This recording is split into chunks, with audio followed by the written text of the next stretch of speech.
probably one of the most savage moments Shigaraki has ever done to date within the anime.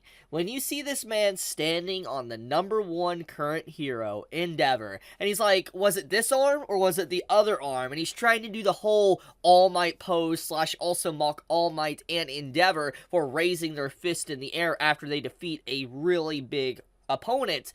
Shigaraki doing this is pretty much mocking the entire society of heroes, the number one hero, and saying that, oh, you're really the number one hero?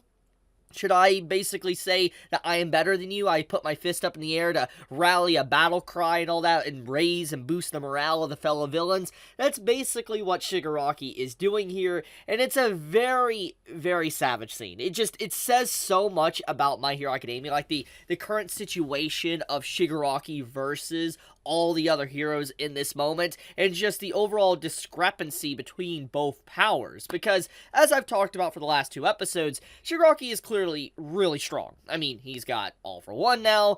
Even though he has All for One, he's being suppressed. And even with him being suppressed, he is doing this much devastation to the pro heroes. Like, he casually pushes Endeavor to the ground with also the number 10, pushes them to the ground, lands on top of them, raises his fist in the air, and is like, is this how you do it? And there is just nothing else that really can just demonstrate the overall level difference, like the power difference between the characters and how strong he is. Like, the man is casually able to maneuver around Endeavor's fighting style, fire, and the attacks in the air by just sheer raw power because of his super strength. And I want to talk about that. I actually really want to talk about that scene. So basically, when Endeavor's like going in to attack Shigaraki, you see multiple moments throughout this moment, but throughout the episode while he's fighting, where he dodges out of the way from, let's say, Endeavor coming at him, because he punches real hard, or he hits real hard, or kicks real hard, and because of the overall force of that, his overall momentum of hitting the air so hard, he's able to give himself a quick boost, where he's able to move himself in mid-air.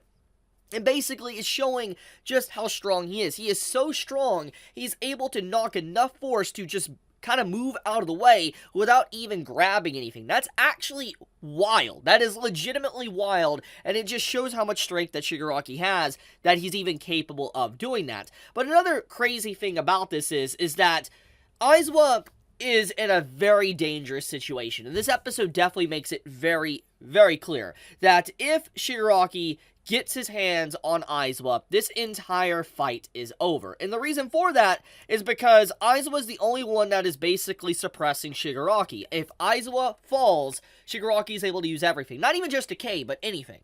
And that's scary. That legitimately is scary to think about, but also, let's just say Shigaraki starts playing some mind games, okay? Let's say he starts to get into Aizawa's blind spot. Like, he tries to use blind spots to, where Aizawa's technique will not work against Shigaraki. He starts doing stuff like that. It's going to cause it to where, he's going to be able to use decay and start things and kill people, etc. It's, once again, scary thoughts. So, this entire situation is very dangerous for all the characters. And I love the tension. Like, there is so much tension within this episode. Like, seriously, even as a manga reader, I was at the edge of my seat just watching this, because honestly, Studio Bones, they're going in. They're doing a really good job with My Hero Academia Season 6, and I have absolutely loved every single episode of this series, basically since this season began. It's been non-stop quality episode, and they've been really doing all these scenes justice. Like, I absolutely love the Shigaraki stuff we've been getting, and I've been, like, fanboying on him. It's so cool to see this character that has been built up since the beginning finally standing amongst all the other villains and basically fighting all the top heroes that's been built up for a very long time. It just, when you see this moment, it's just like, holy crap, he really is the new king of villains. Now, there's a few things to talk about, okay, before I kind of move into the, the second half of this episode. So we get to see a brief moment to where Shigaraki starts to have this other dialogue, this voice in his head. And this voice is obviously All for One. And he starts to talk about All for One, etc. He's like, this body is mine, I will not let your voice, this hallucination of you, master, take control of my body. What this is kind of going along with and telling us is that All for One's overall quirk The quirk itself is just so connected with that goal of wanting to grab, one for all, that it's a driving force inside of Shigaraki. And this is probably happening because of, the 75%. If you remember, Shigaraki, he got awoken at 75%, not at full completion. And so the reason why this is probably happening is because he wasn't at full completion. He was just at 75%. So I think that just everything about this is really hinting at some of the weaknesses that Shigaraki currently has, because even though, as I've already made it very clear, that he is incredibly powerful, and at this moment in time, there really is not much that can really stop him, just even though he's suppressed at the moment, the only thing that's really going to come into play that's probably going to stop him is the fact that he isn't fully complete. And whatever's going on with his master, all for one, with this voice behind the scenes, is probably going to be the determining factor of whatever happens in this fight.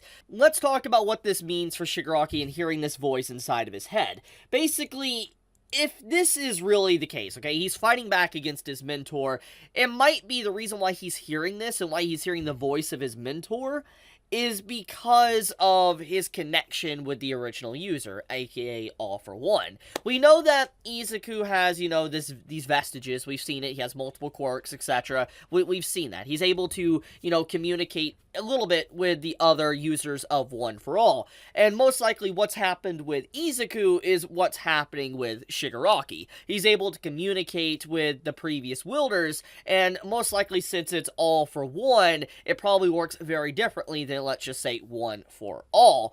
And the only way to probably fix this, maybe, to have, the quirk meld to Shigaraki properly, is either one or the other has to lose the battle.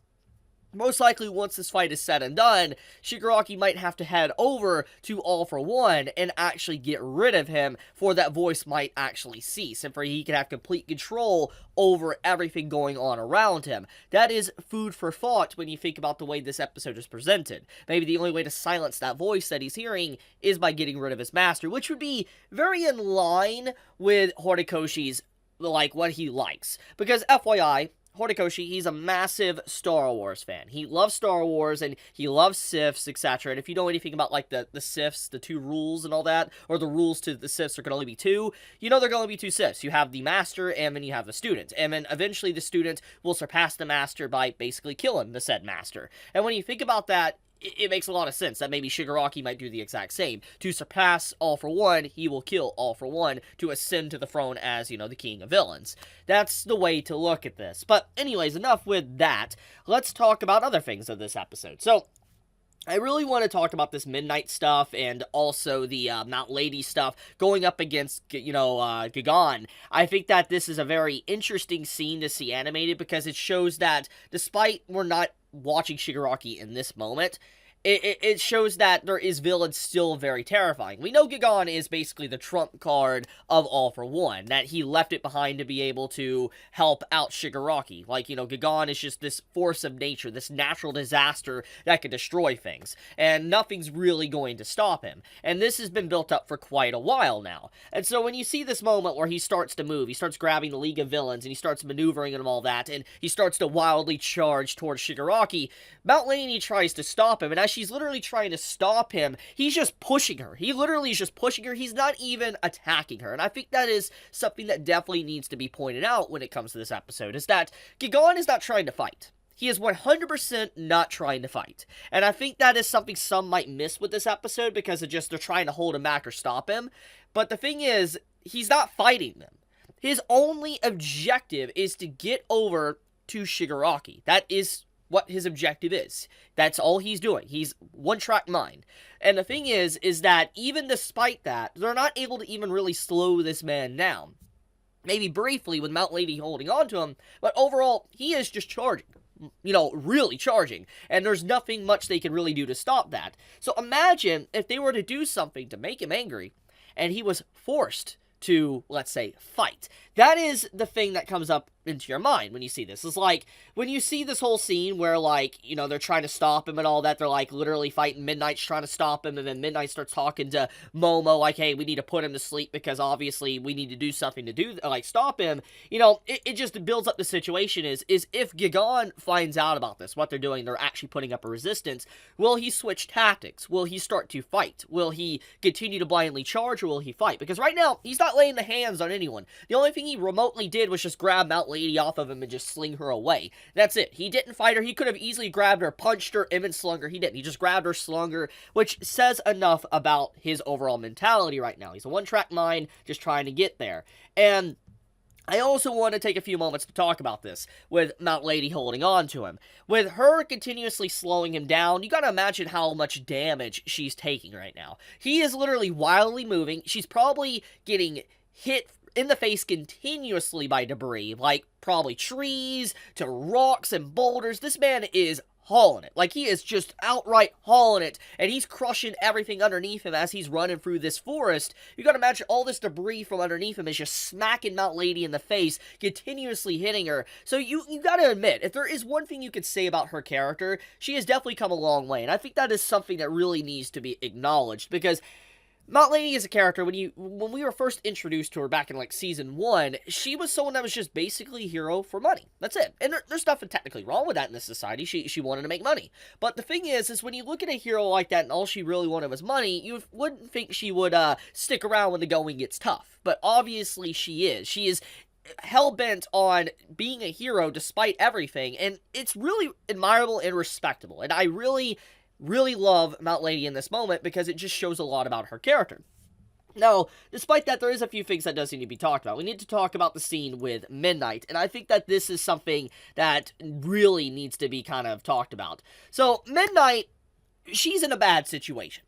She got hit by debris, like buildings, basically, that Mr. Compress threw at her, and she fell to the ground, hit the ground real hard. We gotta imagine, even though the anime doesn't show it, there's probably a lot of broken bones within her. She probably has a broken rib, she probably might have a twisted ankle or broken leg in some way. We don't really know. There's definitely a lot of damage. By the way this scene is trying to depict it, she is very, very damaged. And despite the fan service, she's damaged. And she gets surrounded by villains, and she has to change the entire topic and battle plans over to Momo. And it's like, hey, Momo, you need to create this. I know it's technically not something you should do in this society. It's illegal in Hero Society, but you need to do it because it's probably the only way we could stop this monster, Gigan, from charging over to where Shigaraki is. Because if he gets over there, it's game over. That's exactly what's going to happen. So with her even saying that, it kind of puts this tension in the air, like, is she going to be okay? Is Midnight going to be okay, or is something bad going to happen to her? See, that's what everybody starts to wonder about, because she's not in a good spot. She's not. She's surrounded by villains, and these villains are not going to hold back. They're not. They are not going to hold back against her, especially even if she is wounded. So, food for thought there. Now, let's talk about Momo. So, Momo as a character, this is a really big moment for Momo, because Momo, she's been built up as this leader character, basically since her introduction. She's always had this leader-type personality, but she is someone that gets very scared, and she breaks down thanks to pressure, or she doesn't believe in herself, and Aizawa and other characters have tried to inspire Momo to make her feel better, and to be a better leader. And in this moment, we get to finally see the development of her character at this point. She is taking the reins, initiative in this life or death situation, and she is telling everyone what they need to do, and she's making a battle plan to be able to stop Gigan. It actually is a very big scene for Momo, and it shows a lot of development for her character. This is absolutely incredible if you are a Momo fan. If you love Momo, this is definitely going to be your episode, because honestly, she got a lot of development here, especially if you've been following her character and what she's been going through. Now, anyways, I think overall that's about it when it comes to this episode. It's a good episode. This is legitimately a good episode. We got some great animation sequences with Bakugo to Endeavor. It's just, yeah, it's a really, really good episode. So I guess I'm going to leave it at that. Thank you so much for watching. If you enjoyed this video, please leave me a like. It does help me out a lot. And be safe, stay healthy. Chibi out.